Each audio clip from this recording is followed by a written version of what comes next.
এমনও পীর আছে যে পীরের কাছে গেলে গাঁজা খাওয়ার লাইসেন্স পাবেন।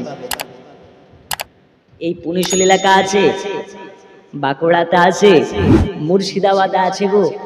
ওই পীরের কাছে গেলে আপনার যদি পীরের আপনি ভালো মুরিদ হন, আপনাকে কলকি দান করবে, বলবে যে আজ থেকে তোকে আমি খেলাফত দিলাম। বলুন নাউজুবিল্লাহ। কোথায়? বীরভূমে না? জি আছে। ওরা হচ্ছে বাউল ঘাসা পীর। কি পীর? বাউল ঘাসা।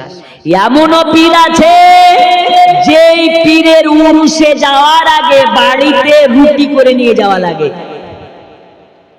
ওই পীরের বাড়িতে ভিআইপি মুরিদের জন্য রুম আলাদা, আর গরিব মুরিদের জন্য খাবার আলাদা, ভিআইপিদের জন্য খাবার আলাদা।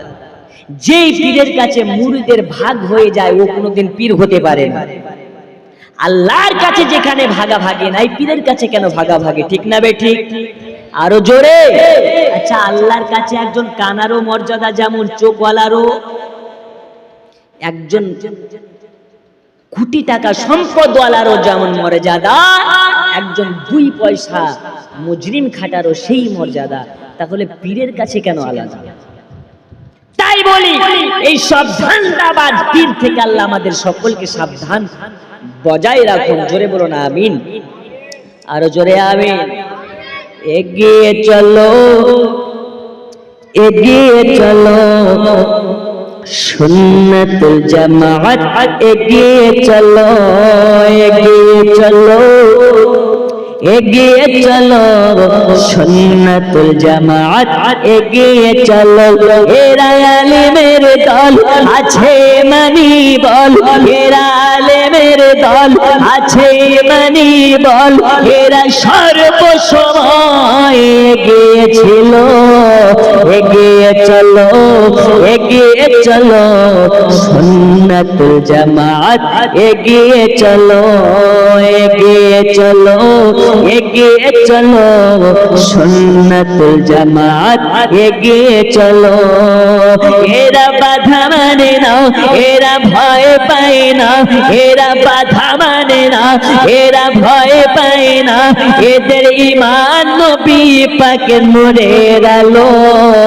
এগিয়ে চলো, এগিয়ে চলো, সুন্নাতুল জামাত এগিয়ে চলো, এগিয়ে চলো, এগিয়ে চলো, সুন্নাতুল জামাত এগিয়ে চলো। জোরে বলুন সুবহানাল্লাহ। বন্ধুরে আমার সোনামানিকেরা, চলুন আপনাকে একটু আগে নিয়ে যাই। লম্বা বেশি নয়, আপনাকে সংক্ষিপ্ত আকারে বোঝাতে চাই। আল্লাহর হাবিব সাল্লাল্লাহু তাআলা আলাইহি ওয়াসাল্লাম এবারে দুনিয়া ধরা ধামে আগমন করবেন, ভূমিষ্ঠ হবেন। আম্মা জান আমিনা বলে,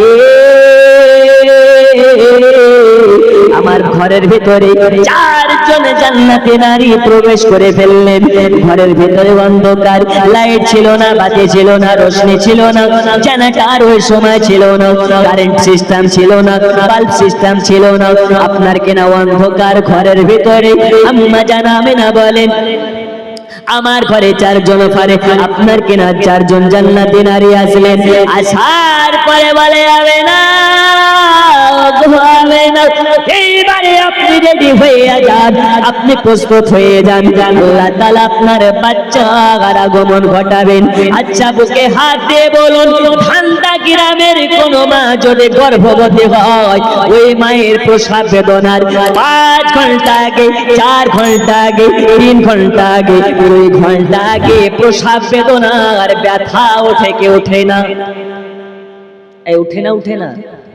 আপনারা অনেকে আছেন এখানে বাপ হয়েছেন, এমন কেউ আছেন হাত তুলে দেখাতে পারেন যে বাপ?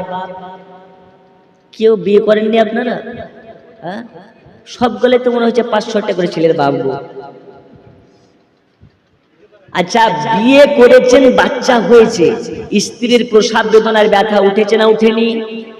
আল্লাহ রাসূল বলেছেন, কোন মহিলা যদি প্রসব বেদনার সময় একবার আল্লাহকে অনুসরণ করে আল্লাহ বলে ডাকে,